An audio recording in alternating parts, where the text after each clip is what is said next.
salut à tous, c'est Wagner de Super Chronophage. Aujourd'hui on se retrouve pour une vidéo un peu particulière puisqu'on va pas peindre de figurine Warhammer, mais on va peindre une figurine Monster Hunter. Qu'est-ce que c'est Monster Hunter? Monster Hunter, c'est une série de jeux vidéo développés par Capcom, sortie en 2004 sur PlayStation 2 et qui suit son cours depuis ces dernières décennies. Demain sort la dernière itération de Monster Hunter, c'est-à-dire Monster Hunter Rise sur Switch, et on va peindre ensemble une figurine d'un monstre.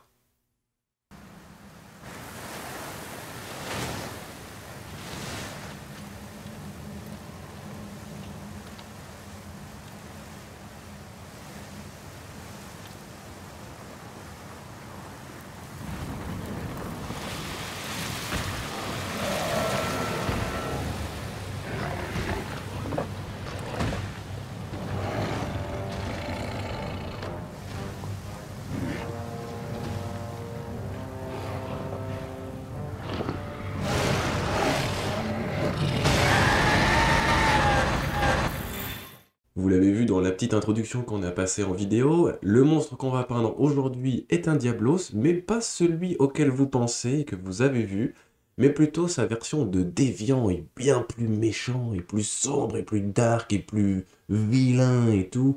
C'est un monstre qui s'appelle le Diablos Bloodbath ou Diablos Bain de sang.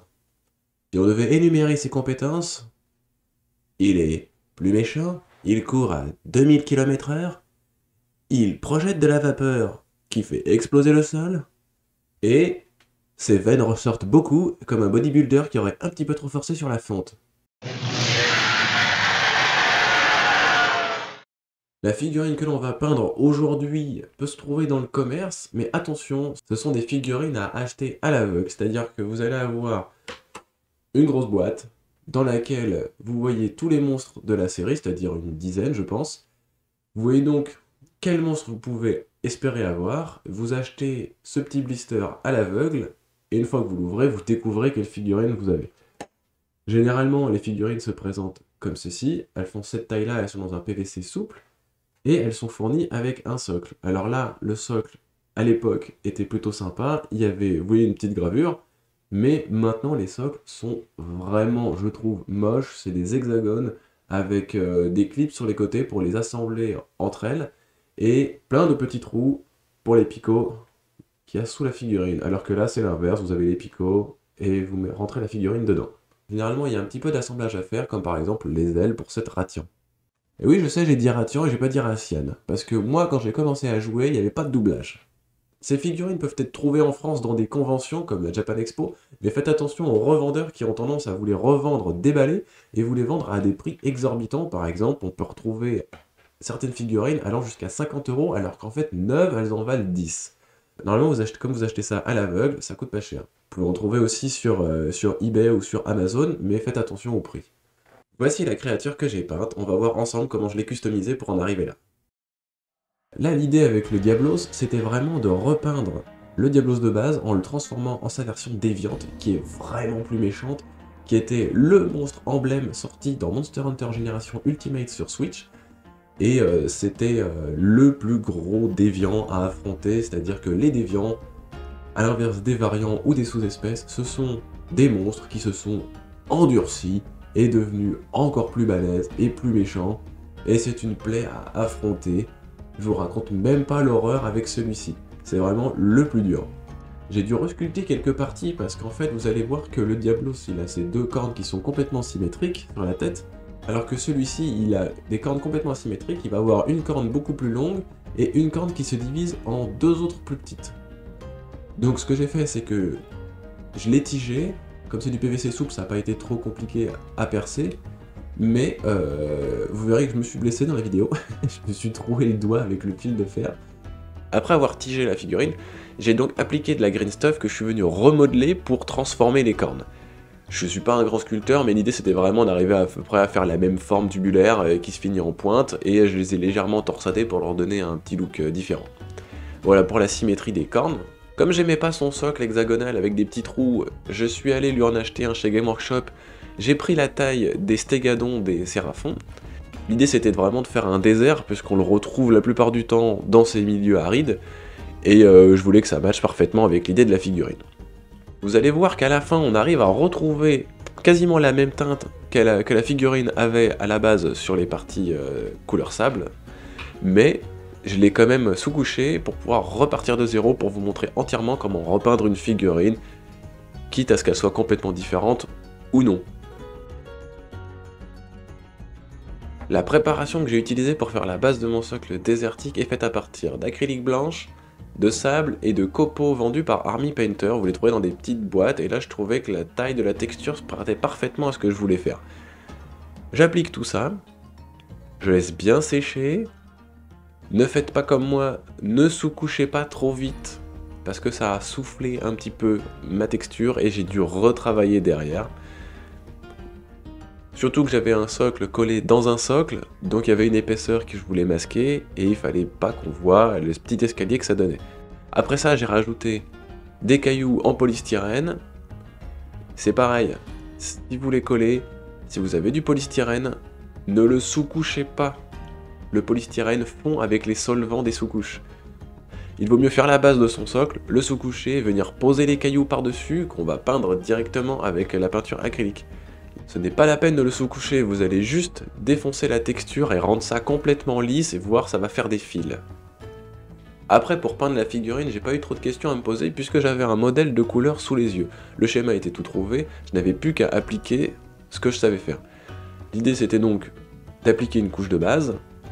J'ai choisi une couleur sable parce que dans l'ensemble, le monstre est quand même couleur sable et c'est d'autres teintes bleutées qui vont venir par-dessus. Donc je l'ai repeint en couleur sable. Attention, si vous peignez ce genre de figurine ou toute autre figurine dans un PVC souple, la peinture ne tient pas bien dessus, même avec une sous-couche. Là, la peinture a bien tenu qu'après un lavis, et c'est pour ça que vous allez voir que j'ai entièrement badigeonné la figurine du lavis à Graxor Shade, puisque je voulais que ça tienne correctement. Et c'était pas grave, parce que après je suis revenu passer par-dessus, et globalement ça tenait quand même mieux. Sinon, en fait, on a tendance à, dès qu'on touche la figurine, à se retrouver avec des petits morceaux sur les doigts, ça fait des paillettes, et la créature, elle est pas pailletée du tout, elle est plutôt trouée. Après avoir appliqué mes teintes de base et avoir mis un peu de couleur plus sable sur les écailles dorsales de la créature, je suis venu appliquer du bleu pour faire la personnalisation. Puisque le bleu de la créature vient se poser par-dessus sa couleur naturelle, j'ai pensé qu'il fallait que les dégradés soient le plus doux possible. Donc j'ai commencé par une teinte très légère, pour ensuite monter en saturation vers les bleus. Vous verrez que j'ai fait pareil pour le rouge qui va arriver plus tard. Même si on regarde pas souvent le dessous des figurines, là le dessous des ailes va être visible quand on va faire tourner la figurine sur elle-même, donc il fallait au moins que j'applique un peu de bleuté sur le dessous des ailes. J'ai fait pareil avec la queue, le dessus et le dessous, puisque là on voyait les deux côtés. Normalement, déjà rien qu'avec ça, on sent tout de suite que c'est pas le même Diablos à qui on a affaire.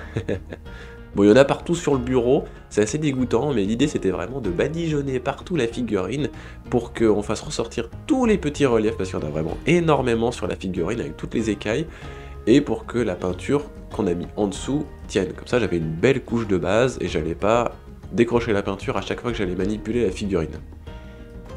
L'étape suivante, c'était de faire un brossage à sec sur l'ensemble de la figurine avec les teintes qui correspondent, que ça soit des bleus un peu plus clairs ou alors des couleurs os, pour faire ressortir les tout petits reliefs.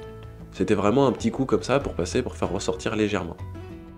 Il a pas mal d'écailles sur les membres ailés, et en fait, je suis allé regarder les images dans le jeu pour voir qu'ils avaient fait pas mal ressortir en bleu ces écailles-là. Donc je suis monté en saturation dessus et à l'intérieur des ailes, pour avoir un joli bleu aux endroits qui allaient ressortir. Pareil sur la tête et le début des cornes, parce que les cornes à l'avant, elles sont restées assez blanchies, alors qu'à la base, elles sont sombres et bleutées. Comme il est super vénère, sur le monstre, on peut voir les veines qui ressortent, et elles ont même un effet luminescent, et pour garder cet effet-là, et pour faire comme si le rouge des veines éclairait les ailes et la tête, j'ai commencé par une teinte de rouge très violacé pour faire la transition entre mon bleu et le rouge qui sera assez flashy des veines. Je l'ai appliqué tranquillement en dessinant les veines, mais de façon assez large pour ensuite revenir plus à cœur avec des teintes plus saturées. Vous voyez qu'avec déjà une deuxième couche de rouge un peu plus saturée, on commence à bien lire les veines et les endroits qui sont luminescents. Mais je ne me suis pas arrêté là, puisqu'il fallait bien montrer d'où partait la lumière des veines, et là où elles étaient le plus gonflées, je suis revenu avec un rose un peu plus clair pour intensifier tout ça. Pour aller plus loin dans le détail, je suis revenu peindre les petites extrémités osseuses qui sont en fait des pics au bout de sa queue, de ses ailes, de sa tête et de son dos, dans une couleur os beaucoup plus claire afin de faire ressortir les endroits où la figurine est élevée. Une fois que j'avais fini de peindre ces petites plaques osseuses, j'ai trouvé qu'on lisait beaucoup mieux la figurine puisqu'il y avait rupture aux extrémités et qu'on délimitait mieux la silhouette du personnage. Les griffes qui étaient complètement bleutées avant ont maintenant des ongles plutôt blancs et on voit bien où elles se posent sur son socle. Pareil pour la tête, le dos et la queue, on les délimite beaucoup mieux par ce contour légèrement blanc en fait.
Et voilà, vous avez découvert à quoi ressemble le Diablos bain de sang.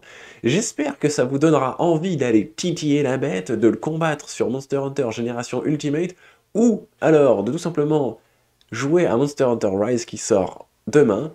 J'espère que ça vous aura plu de découvrir cette créature à travers cette vidéo de peinture. Moi en tout cas j'ai pris beaucoup de plaisir à la customiser, c'était vraiment sympa, même si j'ai pas fait des folies dessus, mais ça m'a beaucoup plu. Et voilà, on va se quitter là-dessus, mais n'hésitez pas à me dire en commentaire quel est votre monstre favori de la licence Monster Hunter. Personnellement, il y en a beaucoup que j'adore, et notamment le Lagiacrus, monstre aquatique, qu'on n'est sûrement pas prêt de revoir, puisque je ne sais pas si les développeurs arriveront à trouver un compromis pour qu'on arrive à nager dans le jeu dans de bonnes circonstances. En tout cas, si ça vous a plu, n'hésitez pas à lâcher un petit pouce bleu, à vous abonner à la chaîne pour voir d'autres vidéos. On est sur Twitch tous les mardis soirs, le lien est en description. Et si vous avez envie de faire un petit don à la chaîne, vous pouvez aller faire un tour sur le Tipeee. Allez, à plus!